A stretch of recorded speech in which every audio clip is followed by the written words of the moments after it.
पहली नजर का प्यार लखनऊ के एक खूबसूरत शाम का वक्त था। गोमती नदी के किनारे बसे पार्क में हल्की हल्की ठंडी हवा बह रही थी। आकाश गुलाबी और नारंगी रंग में रंगा हुआ था। ऐसे में आर्यन अपनी किताब और हेडफोन के साथ एक बेंच पर बैठा हुआ था। वह अपने ही ख्यालों में खोया हुआ था जब अचानक उसके सामने से एक लड़की गुजरी। वह लड़की, जिसका नाम ईशा था, सफेद सलवार कुर्ते में बेहद खूबसूरत लग रही थी। उसके लंबे खुले बाल और मुस्कान मानो उस शाम को और भी जादुई बना रहे थे। ईशा अपने दोस्तों के साथ हंसते खेलते पार्क में घूम रही थी। आर्यन ने जब उसे पहली बार देखा तो उसकी नजर वहीं ठहर गई। आर्यन ने सोचा, क्या मैं उससे बात करूं? लेकिन कहीं वह मुझे गलत न समझ ले। वह कुछ देर तक सोचता रहा।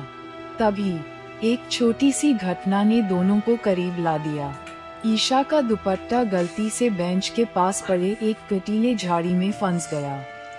वह उसे निकालने की कोशिश कर रही थी, लेकिन सफल नहीं हो पाई। आर्यन ने हिम्मत जुटाकर उसकी मदद करने का फैसला किया। क्या मैं मदद कर सकता हूँ? उसने विनम्रता से पूछा। ईशा ने मुस्कुराते हुए कहा, हाँ, प्लीज। आर्यन ने बड़ी सावधानी से दुपट्टा झाड़ी से निकाल दिया। ईशा ने उसकी तरफ देखकर कहा, धन्यवाद। और फिर दोनों के बीच बातचीत शुरू हो गई। आर्यन ने पूछा, क्या आप यहाँ अक्सर आती हैं? ईशा ने हंसते हुए कहा, हाँ, मुझे शाम के ये नज़ारे बहुत पसंद हैं।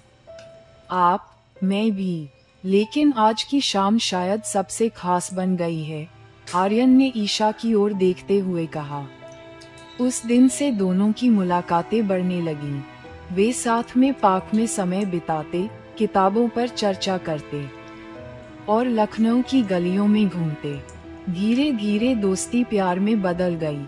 एक दिन गोमती किनारे उसी बेंच पर बैठकर आर्यन ने ईशा से कहा, ईशा, क्या तुमने कभी सोचा है कि कुछ मुलाकातें किस्मत की होती हैं?